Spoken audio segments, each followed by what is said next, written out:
if we are not, if you are not, if I am not, we are blocking our good. We are pushing it away from us. I want you to contemplate that for a second. That you are keeping your own good from you, because all of the good has already been given. And how do we do that? How do we keep the good from us? We keep it away by thinking that in order to have my good, I have to work really hard. Or in order to have my good, I have to be more deserving. And if anybody knows what a bad person I am, because this person knows everything bad I've ever done, it's me.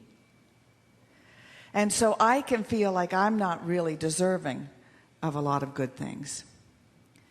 And so we actually block our own good. Now I want to give you a few examples of this. I think our organization, which has been established as churches since about 1953, has been blocking its good.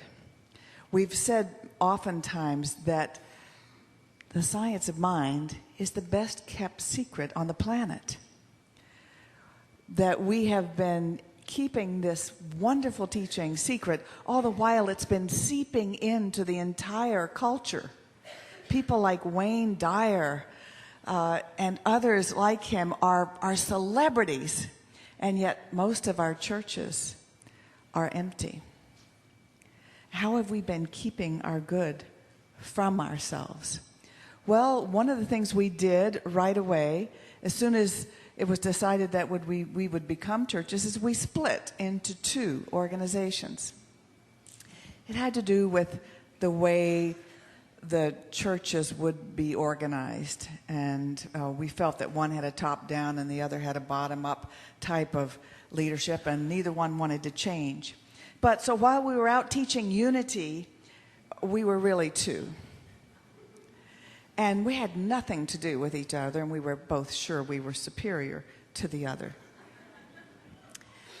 And there has been a lot of confusion out there in the world about who we are.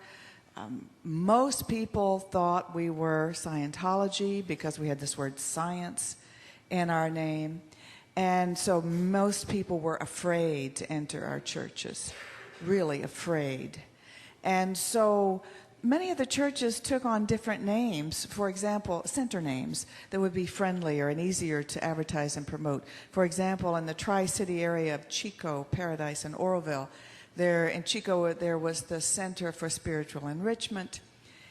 In Paradise, we became the Center for Spiritual Awareness. In Oroville, they became the Center for Spiritual Awakening. All beautiful names. It's just nobody would have a clue that we were the same, all part of the same organization. When people travel and go from town to town, they wouldn't know what to look up in the phone book. I mean, you might be the Center for Positive Living, you might be the Center for Enrichment, you might be any name. And so how in the world were we going to grow?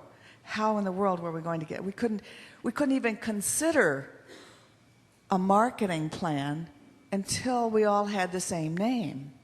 So this last July, we had a historic event at our Congress, and our organization of Religious Science International changed its name to International Centers for Spiritual Living. Now, this is historic because the other organization had already changed its name to the United Centers for Spiritual Living. We weren't united with each other yet, but they were united amongst themselves.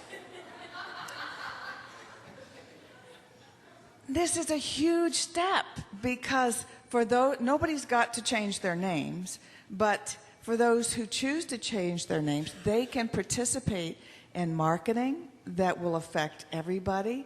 It is a way of getting the word out.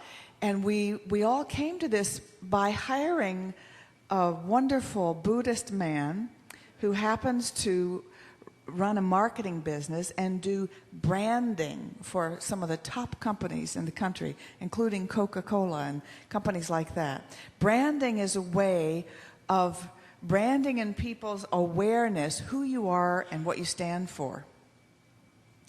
And so they did a study. They worked, first of all, for the other organization, the United one, the sort of United one, and identified what their core values were, what they stood for, what they were trying to do in the world, what people said they benefited from when they came to those churches and centers. And then they did the same thing for our organization. And this wonderful man was just astonished that they were the same. Same core values, teaching the same thing. People experienced the same value of coming. He said, "You guys are twins separated at birth." So we are now in the process of integration. We are in the process of integration, and this is a wonderful historic moment. And I think that in this integrating and coming up with one name that we can all share, we will stop pushing our good away. We will start accepting the kind of growth that we deserve. With working with this man, we found out that 24% of the population could be identified as what's called cultural creatives, who are looking for what we have to offer